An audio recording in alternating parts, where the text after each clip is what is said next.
نحمده ونصلي على رسوله الكريم اما بعد فاعوذ بالله من الشيطان الرجيم بسم الله الرحمن الرحيم رب اشرح لي صدري ويسر لي امري واحلل عقدة من لساني يفقهوا قولي۔ ہماری گفتگو کا موضوع ہے ہمسایوں کے حقوق۔ انسان اس دنیا میں تنہا نہیں رہ سکتا۔ ہر انسان زندگی گزارنے کے لیے دوسرے انسانوں کے تعاون اور مدد کا محتاج ہوتا ہے۔ کچھ تعاون اسے اپنے قریبی رشتہ داروں سے مل جاتا ہے، لیکن بسا اوقات انسان اپنے خون کے رشتوں سے اتنا دور ہوتا ہے کہ اسے لامحالہ دوسرے لوگوں کا تعاون چاہیے ہوتا ہے۔ ایسے میں انسان جہاں بھی رہتا ہے اس کے آس پاس رہنے والے لوگ اس کے ہمسائے ہوتے ہیں۔ گویا کوئی بھی دو شخص یا اس سے زیادہ جو ایک دوسرے کے قریب رہتے بستے ہوں، وہ آپس میں ہمسائیگی کے رشتے میں پروئے ہوئے ہوتے ہیں۔ یہ ہمسائیگی گھر میں بھی ہو سکتی ہے۔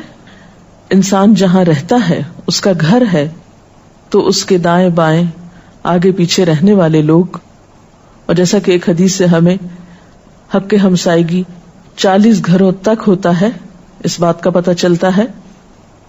اسی طرح یہ ہمسائیگی جہاں انسان کام کرتا ہے یعنی ورک پلیس، اس میں اس کے آس پاس کام کرنے والے، یا اگر انسان کہیں پڑھتا ہے یا کہیں بھی انسانوں کے بیچ میں رہتا ہے تو جن لوگوں کے ساتھ اس کا میل جل ہوتا ہے، ان کے ساتھ وہ مل جل کر مختلف کام کرتا ہے، کوئی کام کاروبار کرتا ہے، وہ سب اس کے ہمسائے ہوتے ہیں۔ کچھ ہمسائے ایسے ہوتے ہیں جن کے ساتھ انسان طویل عرصے تک زندگی بسر کرتا ہے یا ایک زمانے تک ان کا ساتھ ہوتا ہے، اور کچھ ہمسائے ایسے بھی ہوتے ہیں کہ جن کے پاس انسان وقتی طور پر بیٹھتا ہے۔ تو خواہ کسی کے قریب انسان وقتی طور پر ہو یا ایک لمبے عرصے تک ہو، وہ تمام ہمسائیگی کے رشتے میں پروئے ہوئے ہوتے ہیں۔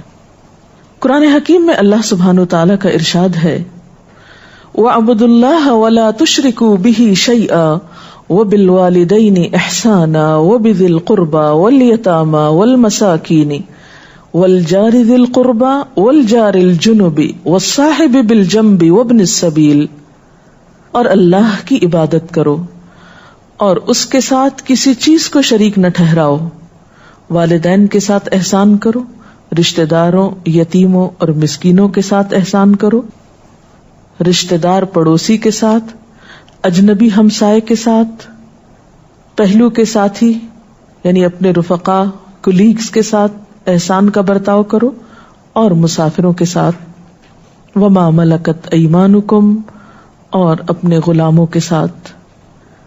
تو اس آیت سے ہمیں یہ پتہ چلتا ہے کہ 3 طرح کے ہمسائے ہوتے ہیں، ایک رشتہ دار ہمسائے، دوسرے اجنبی ہمسائے، اور تیسرے وقتی ہمسائے جن کے ساتھ انسان تھوڑی دیر کے لیے بیٹھتا ہے یا کچھ دیر کے لیے کام کرتا ہے اور پھر ان سے الگ ہو جاتا ہے۔ بہرحال ہمسایہ کوئی بھی ہو، ہر صاحب ایمان کے لیے ضروری ہے کہ وہ ہمسائے کو ایذا رسانی سے یعنی تکلیف دینے سے بچے۔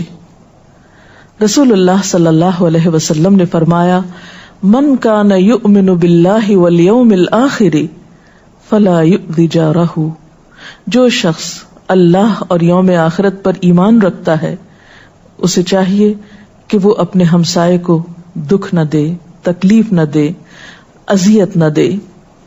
اس لیے کہ اگر انسان اپنے قریبی لوگوں کو تکلیف پہنچائے گا تو پھر یہ نہیں ہو سکتا کہ ان کی طرف سے کسی قسم کا سکون یا سکھ پائے، پھر یہ اذیتوں کا سلسلہ بڑھتا ہی چلا جائے گا، دو طرفہ ہو جائے گا اور زندگی جہنم بن کر رہ جائے گی۔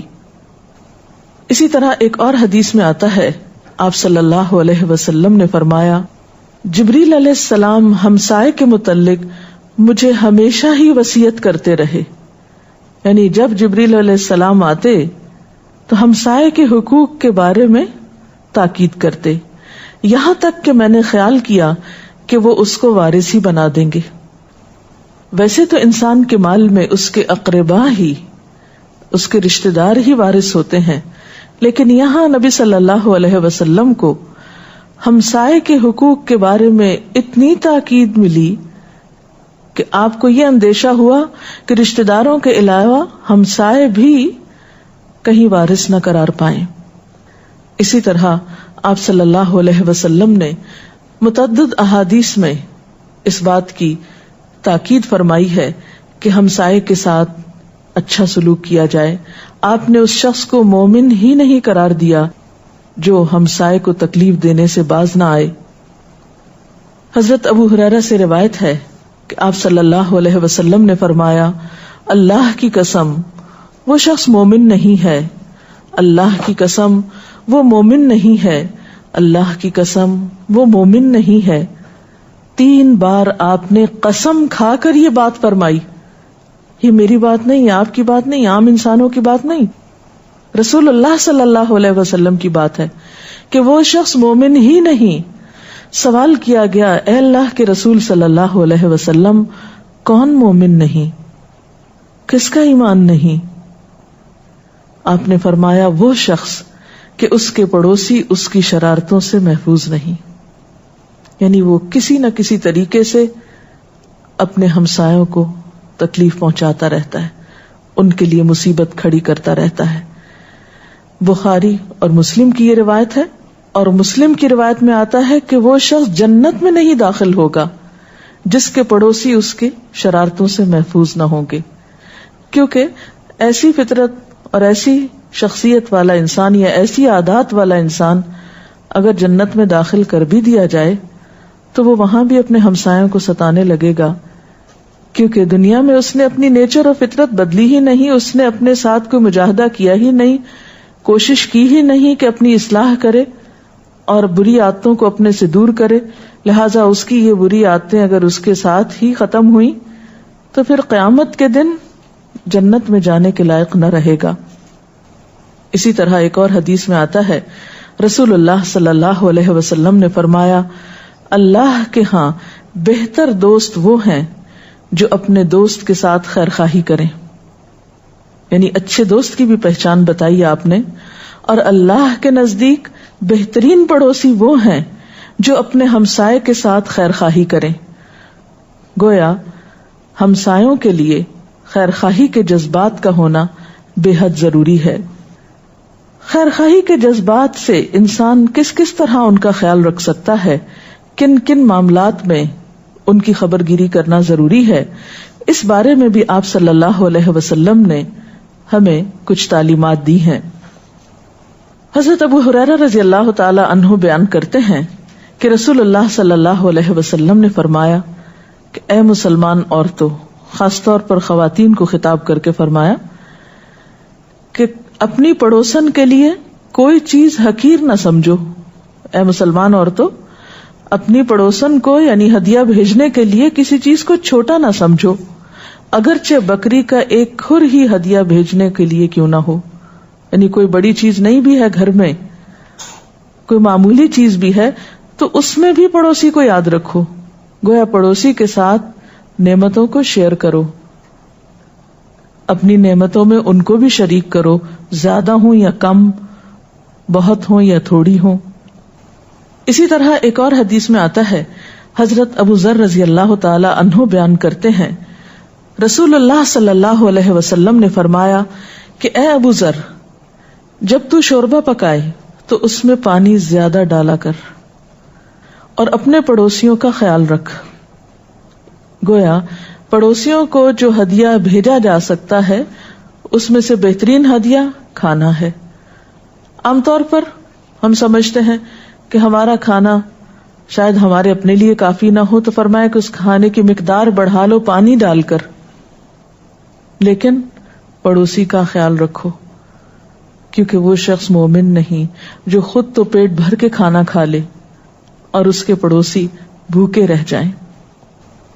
مسلم کی روایت میں آتا ہے، حضرت ابو ذر کہتے ہیں کہ میرے دوست رسول اللہ صلی اللہ علیہ وسلم نے مجھے تاکید کی کہ جب تو شوربہ پکائے تو اس میں پانی زیادہ ڈال دو، پھر اپنے پڑوسیوں کے گھر والوں کا خیال رکھو اور ان کو اس سے اچھے انداز کے ساتھ دیا کرو، یعنی معمولی چیز بھی بھیجو تو عزت و احترام اور اکرام کے ساتھ، کیونکہ بسا اوقات انسان دوسرے کے ساتھ جب احسان کا معاملہ کرتا ہے تو احسان جتانا بھی شروع کر دیتا ہے، یا پھر احسان کرنے کے بعد احسان کی توقع رکھتا ہے، یا پھر اس احسان کا تذکرہ لوگوں کے بیچ میں کرتا رہتا ہے.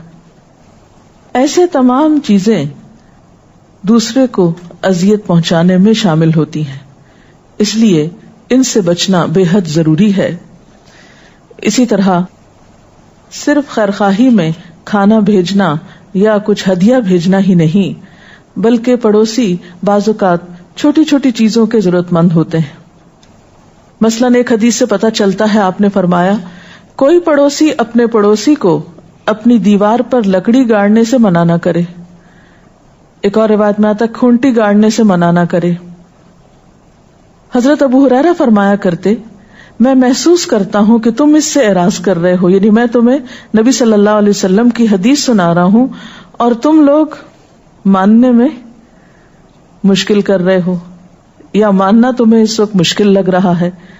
تو اللہ کی قسم میں اس مسئلے کو تم پر مسلط کر کے رہوں گا، یعنی تم سے منوا کے رہوں گا، کیونکہ یہ نبی صلی اللہ علیہ وسلم کی تاکید ہے. عموماً ایسا ہوتا ہے کہ جب ایک ہمسایہ مکان تعمیر کرنے لگتا ہے تو اسے بعض اوقات دوسرے کی دیوار پر کچھ رکھنے کی ضرورت پیش آتی ہے، کہیں کیل گاڑنے کی ضرورت پیش آتی ہے، کہیں کسی اور طرح دوسرے کی مدد درکار ہوتی ہے. تو ایسے تمام مواقع پر دوسرے کے لیے سہولت پیدا کرنا، اس کی مدد کرنا، اس کی ضرورت کو پورا کرنا، یہ مسلمان کا حق ہے.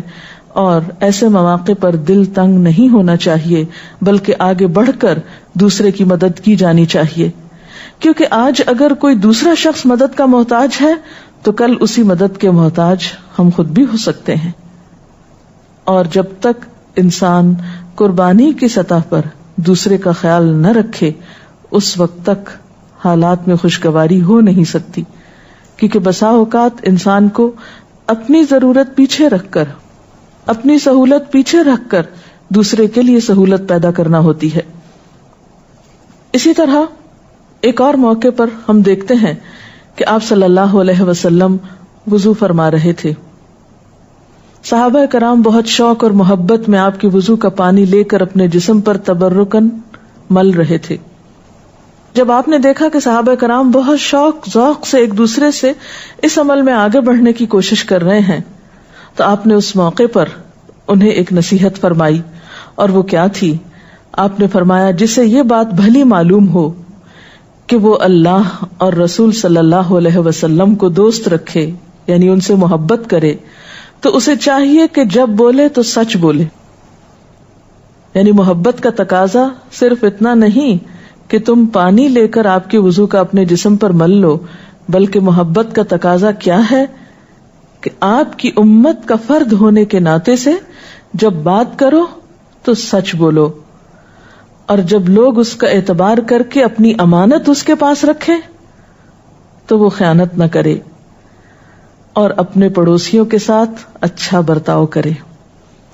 اس میں آپ صلی اللہ علیہ وسلم کی تربیت کا انداز بھی پتہ چلتا ہے کہ جب لوگوں کے اندر ایک شوق اور جذبہ ہو نبی صلی اللہ علیہ وسلم کی محبت کے اظہار کا کوئی طریقہ ان کے اندر نظر آتا ہو تو اس کو موڑ دینا چاہیے انہی کے اخلاق کی بہتری اور انہی کے اچھے عمل کی طرف، کیونکہ قیامت کے دن نبی صلی اللہ علیہ وسلم کی خوشنودی اسی بات میں ہوگی کہ ہم ان کی پیروی کتنی کرتے ہیں.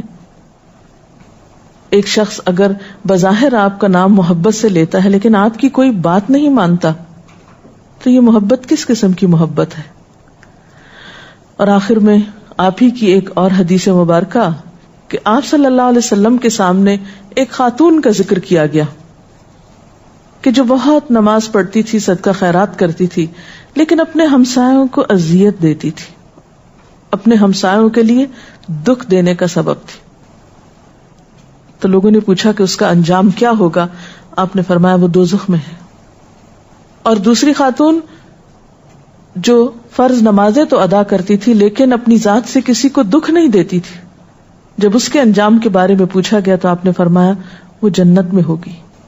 تو اس سے یہ حقیقت کھل کر واضح ہوتی ہے کہ کامیابی کے لیے، یعنی آخرت کی کامیابی کے لیے صرف عبادات کافی نہیں، صرف اللہ تعالی کے حقوق کی ادائیگی کافی نہیں، جب تک کہ بندوں کے حقوق کو پہچانا نہ جائے. اور بندوں کے حقوق میں اہم ترین حق یہ ہے کہ ہم انہیں اپنی اذیت اور دکھ سے بچائیں. ساری عبادات ضائع ہو سکتی ہیں اگر ہم بندوں کے لیے سکون کا نہیں دکھ کا سبب ہوں. اللہ تعالیٰ ہمیں اس سے محفوظ رکھے اور ہمیں انسانوں کی قدردانی کرنا سکھائے اور ان کی خیر خواہی عطا کرے. اس سلسلے میں اگر کوئی سوال ہو آپ کے ذہن میں تو آپ کر سکتے ہیں.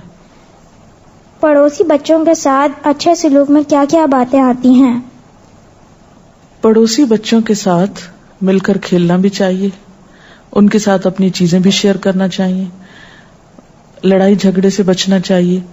اور اسی طرح جب آپ لوگ مل کر گھر سے باہر جیسے کھیل رہے ہوں تو اس وقت جو لوگ راستہ چل رہے ہیں ان کو سلام کرنا چاہیے، کسی کا مذاق پھر نہیں اڑانا چاہیے. پھر اسی طرح یہ ہے کہ پڑوسی بچوں میں جو آپ کے کلاس میں اسکول میں بچے ہیں وہ بھی آ جاتے ہیں جن کی سیٹ آپ کے ساتھ ہوتی یا آگے پیچھے ہوتی، تو اگر ان میں سے کسی کی پینسل گم گئی یا کوئی چیز ان کے پاس نہیں ہے یا اگر کوئی بچہ ایبسنٹ ہو گیا ہے تو اس کو ہوم ورک بتانا چاہیے، کلاس میں کسی چیز کی ضرورت ہے تو شیئر کرنا چاہیے. ٹھیک ہے نا؟ میڈم اگر آپ کا نیکسٹ ڈور پڑوسی بہت دور کا بھی نہیں، ایک دیوار بیچ میں حائل ہے، اگر وہ لوگ آپ سے ملنا نہیں چاہتے، ایسا کوئی لڑائی جھگڑا کچھ بھی نہیں ہے، لیکن ان کی ایک عادت ہے کہ ان کے گھر میں بلا وجہ کوئی آئے نہ، خبر گیری نہ کی جائے، اگر کہیں جاتے ہیں تو نہیں پتا، کہیں آتے ہیں تو نہیں پتا، تو ہم کبھی کبھار تو انسان کا فرض ہے کہ ایک دوسرے کی خبر گیری کرے.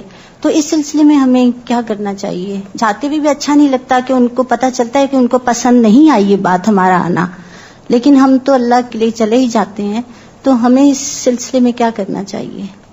اس میں یہ ہے کہ کبھی کبھار کسی خوشی کے موقع پر، کسی اور ایسے موقع پر خبر گیری تو ضرور کرنی چاہیے، لیکن یہ ہے کہ اسی حد تک انسان دوسرے کے پاس بیٹھے یا جائے جتنا دوسرا برداشت کر سکے. ہو سکتا ہے ان کی کوئی خاص مجبوری ہو، کوئی خاص وجہ ہو، لیکن ایسا نہیں کہ بالکل انسان غافل ہو جائے، کیونکہ ہر انسان کے ساتھ دکھ سکھ، مشکل تنگی آسانی ہوتی ہے.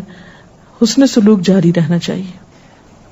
میڈم اگر رشتہ دار پڑوسی کسی بھی وجہ سے آپ کو اذیت دیں تو آپ کا کیا ری ایکشن ہونا چاہیے؟ ان سے اعراض برتیں، اور اگر یہ بھی مشکل ہو تو کیا جواب دیں؟ کس قسم کا سلوک؟ اس میں کہ صبر سے کام لینا چاہیے، اور انسان اپنے رویے پر بھی غور کرے کہ آخر وہ کون سی چیز ہے جو دوسرے کو اریٹیٹ کر رہی ہے یا دوسرے کو اوفینڈ کر رہی ہے، اور ان چیزوں سے پھر پرہیز کرنا چاہیے. بعض اوقات انسان کے لیے صبر واقعی بہت مشکل ہوتا ہے، لیکن صبر کا اجر بے پناہ ہے. بعض دفعہ یہ ہوتا ہے کہ آس پڑوس میں جو محلے کے بچے ہوتے ہیں وہ شرارت کرتے ہوئے کبھی بیل بجا جاتے ہیں یا گاڑی کے ٹائر وہ کر جاتے ہیں تو اور شیشے توڑ دیتے ہیں کھیلتے ہوئے، شرارتن یہ سب ہوتا ہے. تو اس صورت میں پڑوسیوں کے ساتھ کیا کرنا؟ اس صورت میں یہ ہے کہ سب بچوں کو آپ اکٹھا کیا کریں، ونس اے ویک ان کے ساتھ بیٹھ کر ان کو سٹوری ٹیلنگ کریں، کہانی سنائیں، ان کو اچھی اچھی باتیں بتائیں، ان کو پیار سے سمجھائیں. نبی صلی اللہ علیہ وسلم بچوں کو خود آگے بڑھ کر سلام کیا کرتے تھے اور ان کا ہر طرح سے خیال رکھتے تھے. تو انشاءاللہ تعالی آپ کا حسن سلوک، آپ کی محبت، آپ کی توجہ اور کیئر ان بچوں کے دلوں میں آپ کے لیے بہت قدردانی پیدا کر دے گی، اور وہ آپ کی بات پھر آسانی سے مانیں گے بھی. لیکن اگر آپ اس موقع پر ان کو ناراض ہوں گے، ڈانٹے ڈپٹیں گے، تو آپ نے دیکھا ہوگا کہ بچے ایک کان سے سنتے دوسرے سے نکال دیتے ہیں. لیکن محبت ایک ایسی چیز ہے جس کے بارے میں کہتے ہیں نا، محبت فاتح عالم، جس سے انسان ہر پتھر دل کو موم کر سکتا ہے. تو چھوٹے بچوں کے ساتھ شفقت و محبت کا معاملہ کریں اور انہیں اگنور بھی نہ کریں کہ ٹھیک ہے ہم صبر کرتے ہیں, وہ توڑ گئے کچھ تو توڑ دیں, نہیں, انہیں سمجھانا بھی لازم ہے. اسی کانٹیکسٹ میں مزید ایک سوال پوچھنا چاہوں گی. اکثر بڑے اچھے محلے اور ہمسائے ہوتے ہیں, لیکن بعض دفعہ آج کل والدین اتنی اچھی تربیت نہیں دے پاتے بچوں کو, اور آپس میں بچوں کی لڑائیاں ہو جاتی ہیں اور قابو سے نکل جاتی ہیں, اور وہ شکایتیں والدین تک پہنچتی ہیں, اور والدین بھی انوالو ہو جاتے ہیں. جی, اچھے بھلے ہمسائے محلے جو ہیں وہ آپس میں پریشانی اور لڑائی جھگڑے کا شکار ہو جاتے ہیں. وہ یہ دیکھ نہیں پاتے کہ کس کا قصور ہے, کیسے ہوا, بس ہمسایوں میں اختلافات اور پرابلمز کریٹ ہو جاتی ہیں جنہیں کبھی کبھی برج اپ کرنا بڑا مشکل لگتا ہے. اس کے بارے میں آپ کیا کہیں گی؟ اس کے بارے میں پھر میں یہی کہوں گی کہ کبھی کبھار, اور اگر ہو سکے تو ہفتے میں ایک بار ہمسایوں کے ساتھ مل بیٹھیں. اگر یہ ممکن نہ ہو تو کم از کم ان کے بچوں کو لے بیٹھیں اور ان کے ساتھ بات چیت کریں. جو مسائل آپ سمجھتے ہیں کہ ان بچوں کے اندر ہیں, ان کی اصلاح کی فکر کریں, کیونکہ ہر مسلمان پر یہ ذمہ داری ہے کہ وہ نیکی کو عام کرے اور برائی سے روکے. اگر دوسروں کے اندر یہ احساس نہیں تو آپ کے اندر اگر خیرخواہی کے جذبات ہیں تو آپ اس چیز کا آغاز کیجئے, تو انشاءاللہ آپ دیکھیں گے کہ بہت جلد بچوں میں چینج آئے گا. آخر میں ایک حدیث سنانا چاہوں گی. حضرت عبداللہ بن مسعود بیان کرتے ہیں کہ ایک شخص نے آپ صلی اللہ علیہ وسلم کی خدمت میں عرض کیا, یا رسول اللہ صلی اللہ علیہ وسلم, مجھے اپنے برے عمل کا علم کیسے ہو سکتا ہے؟ آپ نے فرمایا کہ جب تو اپنے ہمسایوں کو کہتا ہوا سنے کہ تو نے اچھائی کی تو جان لے کہ تو اچھا ہے, اور جب تو انہیں کہتا ہوا سنے کہ تو نے برا کام کیا تو جان لے کہ بے شک تو نے برا کام کیا. یعنی تمہاری پہچان تمہارے ہمسایوں سے ہوگی کہ تم کس قسم کے انسان ہو. اپنے آپ کو تو ہر انسان اچھا ہی کہتا ہے, لیکن دیکھنے کی بات یہ ہے کہ اس کے ہمسائے اس کو کیا کہتے ہیں. ہم سب بھی اپنے آپ کو پہچانیں اور اپنی اصلاح کی فکر کریں. اللہ تعالی ہمیں بہترین انسان, بہترین مسلمان بنائے. وآخر دعوانا ان الحمد للہ رب العالمین. سبحانک اللہم وبحمدک, نشہد ان لا الہ الا انت, نستغفرک ونتوب الیک.